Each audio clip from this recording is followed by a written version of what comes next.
Organic chemistry अभी हमने complete किया है। नाउ आज के इस वीडियो में हम चैप्टर नंबर 4 बायोकेमिस्ट्री को स्टार्ट करेंगे। सबसे पहले हम डिस्कस करेंगे कि बायोकेमिस्ट्री क्या है और इस ब्रांच में हम किस चीज को पढ़ेंगे, किन चीजों के बारे में डिस्कशन करेंगे। ठीक है, तो स्टूडेंट हमारे पास जो बायोकेमिस्ट्री है, सबसे पहले अगर हम बायोकेमिस्ट्री को समझें, बायोकेमिस्ट्री की डेफिनेशन को समझें, तो अकॉर्डिंग टू योर बुक, आपकी बुक में जो डेफिनेशन लिखी है उसमें लिखा है कि द ब्रांच ऑफ केमिस्ट्री की, सही है, biochemistry is the branch of chemistry. इसके अलावा biochemistry is also the branch of biology. आपने बायो में भी पढ़ा होगा कि हमारे पास बायोकेमिस्ट्री है। अब यहाँ पर कुछ स्टूडेंट्स हैं जो कंप्यूटर साइंस के भी हैं, तो यहाँ पर हमारे पास बेसिकली जो बायोकेमिस्ट्री है ये ब्रांच बायो की भी है और केमिस्ट्री की भी है। ठीक है, किस तरीके से, आपने सुना होगा इंटरडिसिप्लिनरी साइंस के बारे में। इंटरडिसिप्लिनरी साइंस का मतलब होता है स्टूडेंट कि वो सब्जेक्ट जो एक दूसरे के साथ लिंक्ड करते हो। ठीक है, बेसिकली हमारे पास साइंस क्या है, science is the study nature की, साइंस नेचर की स्टडी है। साइंस में हम नॉलेज लेते हैं नेचर के बारे में। ना अब नेचर में बहुत सारी चीजें हैं, इसलिए हमने इसको डिवाइड किया है। तो ये सारी बेसिक चीजें आपको पता है। उसमें हमारे पास केमिस्ट्री है, फिजिक्स है, ठीक है, जियोग्राफी है, मैथमेटिक्स है, बायोलॉजी है। तो ये सारी साइंस की क्या है, ब्रांच है। नाउ अब ये सारे जो ब्रांच है साइंस की, ये आपस में एक दूसरे के साथ लिंक करती हैं, इसीलिए हम इन्हें कहते हैं इंटरडिसिप्लिनरी साइंस। ठीक है, जैसे आपने देखा होगा केमिस्ट्री में हम बायो को डिस्कस कर रहे होते हैं, लाइफ को डिस्कस कर रहे होते हैं, तो हमारे पास कहलाती है बायोकेमिस्ट्री। ठीक है ना, बायो में आपने सुना होगा बायो जियोग्राफी है, ठीक है, बायो फिजिक्स है, सही है, बायो मैथमेटिक्स है। इसके अलावा हमारे पास केमिस्ट्री में एनालिटिकल केमिस्ट्री है, इंडस्ट्रियल केमिस्ट्री है, ग्रीन केमिस्ट्री है। तो ये सारे एक दूसरे के साथ क्या कर रहे हैं, लिंक्ड कर रहे हैं आपस में। ठीक है, इसी तरीके से अगर हम किसी लिविंग ऑर्गेनिज्म के प्रोसेस को, उनके मैकेनिज्म को केमिकल बिहाफ पे डिस्कस करें, केमिकल बिहेवियर में समझें, तो वो हमारे पास कहलाएगी बायोकेमिस्ट्री। ठीक है, तो बायोकेमिस्ट्री हमारे पास बायो की ब्रांच भी है और केमिस्ट्री की ब्रांच भी है। ठीक है, अच्छा, अब इस ब्रांच में हम किस चीज को पढ़ रहे हैं, लिखा है which deals with the study of, हम इसमें डील करते हैं किसकी स्टडी के बारे में, केमिकल सब्सटेंस के बारे में। वो केमिकल सब्सटेंस जो प्रोसेस किसमें करते हैं, लिविंग ऑर्गेनिज्म में। ठीक है, यानी कि chemical substance and process that occur, वो केमिकल प्रोसेस और वो केमिकल सब्सटेंस जो अकर करता हो, जो कहां पर हो, किसी लिविंग ऑर्गेनिज्म में हो, जैसे हमारे पास प्लांट है, एनिमल्स है, इज नोन एज बायोकेमिस्ट्री। तो हम उसे कहते हैं बायोकेमिस्ट्री। ठीक है, यानी कि कोई भी ऐसा प्रोसेस, कोई भी ऐसा केमिकल सब्सटेंस जो किसी लिविंग ऑर्गेनिज्म के अंदर हो, लिविंग ऑर्गेनिज्म की बॉडी के अंदर प्रोसेस कर रहा हो, अमल कर रहा हो, मैकेनिज्म कर रहा हो, वो हमारे पास बायोकेमिस्ट्री कहलाती है, यानी उसकी स्टडी हमारे पास बायोकेमिस्ट्री कहलाती है। नाउ इसके एक और बिल्कुल आसान से डेफिनेशन है, ये डेफिनेशन तो आपकी बुक में लिखी है, इसके अलावा एक और डेफिनेशन मैंने लिखी है, आप इन दोनों में से कोई सी भी याद कर सकते हैं, दोनों सेम है। ठीक है, लेकिन पेपर में कोई एक लिखिएगा, दोनों को मत लिखिएगा, क्योंकि नंबर तो नहीं कटेंगे, टाइम जाया हो जाएगा। ठीक है, तो बेहतर है कि पेपर में इन दोनों में से कोई एक डेफिनेशन लिख लीजिएगा अगर आपसे बायोकेमिस्ट्री का पूछा जाए तो। नाउ दूसरी डेफिनेशन क्या है, लिखा है ब्रांच ऑफ केमिस्ट्री, यानी कि ये ऐसी ब्रांच है स्टूडेंट केमिस्ट्री की जो डील करती है, किसके बारे में, स्टडी करती है, बायोकेमिकल के बारे में। ठीक है, अब ये बायोकेमिकल जो है हमारे पास, वो किसके बेसिस पे होंगे, लाइफ के बेसिस पे। ठीक है, अच्छा, बायो मतलब होता है स्टूडेंट लाइफ, केमिकल यानी केमिकल की स्टडी हम केमिस्ट्री में कर रहे हैं। तो कोई भी बायोकेमिकल प्रोसेस, बायोकेमिकल जो यूज होगा किसमें, लाइफ में, यानी लिविंग ऑर्गेनिज्म में, वो हमारे पास कहलाएगा बायोकेमिस्ट्री। ठीक है, यानी कि सारा अमल, सारा प्रोसेस, सारा मैकेनिज्म, सारे केमिकल किसकी बॉडी के अंदर होंगे, लिविंग ऑर्गेनिज्म की बॉडी में, हमारे पास कहलाएगा बायोकेमिस्ट्री। ठीक है, नाउ स्टूडेंट अब अगर हम समझें कि बायोकेमिस्ट्री में अगर हम वन वर्ड कहें कि बायोकेमिस्ट्री है क्या, so in short biochemistry is the study of biomolecule. ठीक है, बायोकेमिस्ट्री क्या है, स्टडी ऑफ बायोमॉलिक्यूल्स है। सही है, नाउ अब बायोमॉलिक्यूल्स क्या होते हैं, अगर हम बायोमॉलिक्यूल को समझें तो बायोमॉलिक्यूल को हम समझते हैं स्टूडेंट एटम से। सही है, क्योंकि आपने बायो नहीं पढ़ी, आपको नहीं पता बायोमॉलिक्यूल्स के बारे में, तो हम समझेंगे एटम से। सही है,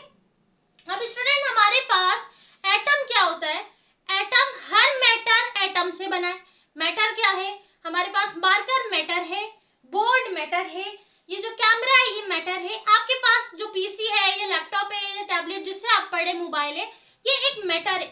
हर चीज मैटर है और सारे मैटर किससे बने, एटम से बने। ठीक है, केमिकली बॉन्ड बना ले तो ये केमिकल बॉन्ड बनने के बाद क्या कहलाएगा, मॉलिक्यूल कहलाएगा, मॉलिक्यूल बन जाएगा। यानी आपने एटम लिया, अब आपने मुख्तलिफ एटम को एक जगह कर दिया तो वो हमारे पास बन गया मॉलिक्यूल। ना मॉलिक्यूल को जब हम मिलाएंगे यानी more than one molecule compose करेंगे, एक से ज्यादा मॉलिक्यूल बनेंगे और मिलेंगे और क्या बनाएंगे, सेल को बनाएंगे। ठीक है, और आपको पता है cell is the basic unit of life. Cell क्या है स्टूडेंट, सेल हमारे पास पूरी लाइफ की एक इकाई है, यानी एक सेल से मिलकर पूरा ऑर्गेनिज्म बनता है। कैसे, जब सेल आपस में मिलेंगे तो वो टिश्यू बनाएंगे, टिश्यू आपस में मिलेंगे तो वो ऑर्गन बनाएंगे, और बहुत सारे ऑर्गन होंगे तो वो पूरा एक लिविंग सिस्टम बनाएंगे, यानी एक ऑर्गेनिज्म को बनाएंगे। ठीक है, तो सेल बहुत ज्यादा इंपॉर्टेंट है।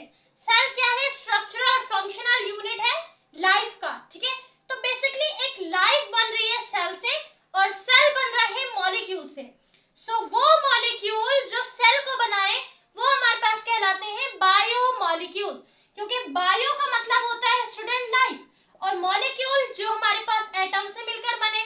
तो जब मॉलिक्यूल्स, वो मॉलिक्यूल जो सेल को बना रहे, लाइफ को बना रहे, उसे हम कहेंगे बायोमॉलिक्यूल्स। ठीक है, अब इसको अगर डेफिनेशन से समझे तो लिखा है biomolecule that make up the structure of a cell is known as biomolecule. यानी कि हमारे पास वो मॉलिक्यूल्स जो स्ट्रक्चर बनाए किसका, सेल का, सेल को बनाए, वो हमारे पास बायोमॉलिक्यूल कहलाते हैं। ठीक है, ना हमें बायोमॉलिक्यूल तो समझ आ गया, और इसी बायोमॉलिक्यूल की स्टडी हम करते हैं बायोकेमिस्ट्री में।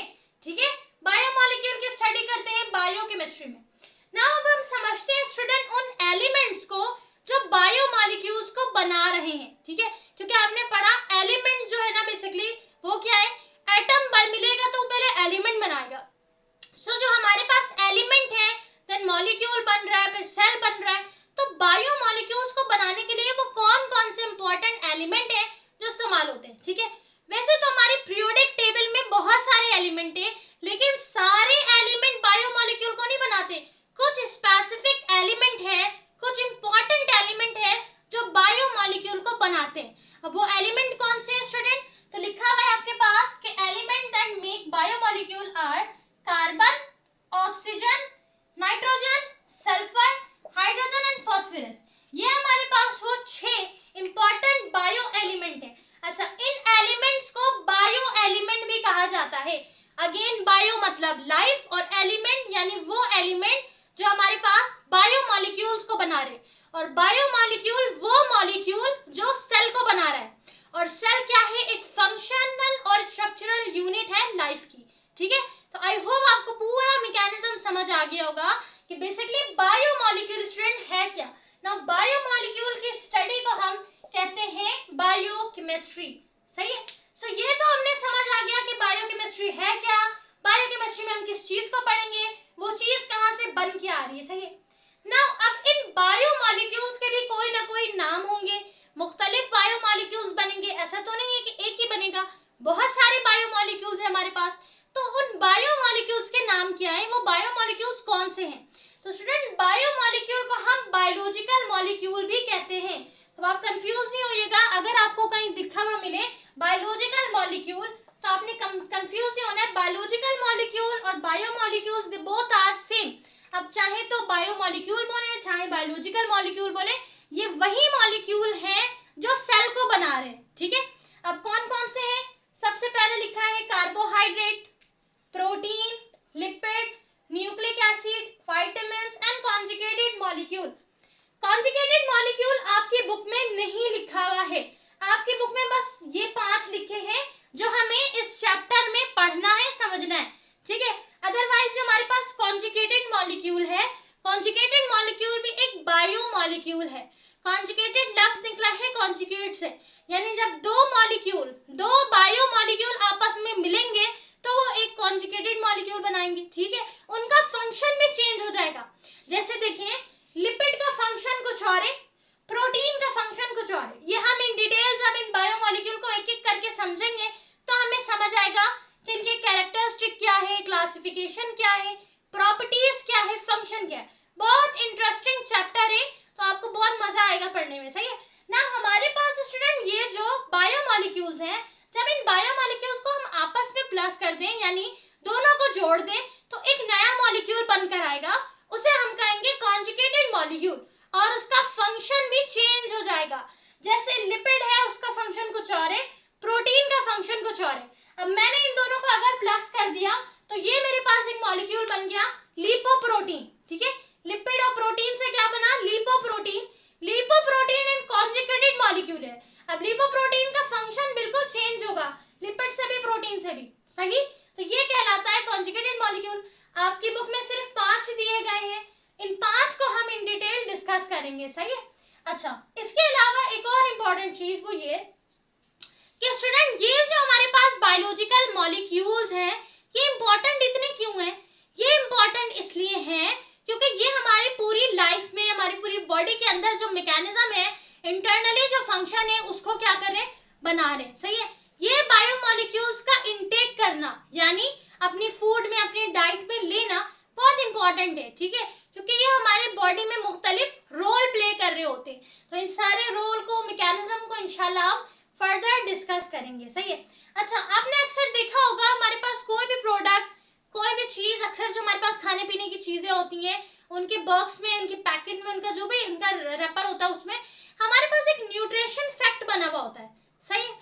तो वो न्यूट्रिशन फैक्ट क्यों होता है? ताकि वो हमें बताता है कि इस हमारे पास ये जो चीज है, प्रोडक्ट है, इसके अंदर कितनी मिकदार में, कितनी परसेंट, कितनी चीजें शामिल है। जैसे कार्बोहाइड्रेट कितने परसेंट है, प्रोटीन कितने परसेंट है, सोडियम कितने परसेंट है। ना सिर्फ बायोमोलिक्यूल्स बल्कि कुछ एसेंशियल एलिमेंट भी लिखे हुए होते हैं, सही है स्टूडेंट। तो ये हमारे पास कंप्लीट इंट्रोडक्शन वीडियो थी बायोकेमिस्ट्री की, कि ये केमिस्ट्री कौन सी ब्रांच है जिसमें हम किस चीज को डिस्कस करते हैं, और इसके अलावा हमारे पास ये जो बायोमोलिक्यूल्स हैं, ये कौन कौन से हैं। साथ ही इंशाल्लाह नेक्स्ट वीडियो में हम इन डिटेल डिस्कस करेंगे कार्बोहाइड्रेट को। अगर इस वीडियो में आपको कोई चीज ना समझ आई हो तो आप बिल्कुल कमेंट में पूछ सकते हैं। वीडियो अगर हेल्पफुल रही है तो लाजमन लाइक करें। इंशाल्लाह मिलते हैं नेक्स्ट वीडियो में। Thank you so much for watching, take care, अल्लाह हाफिज।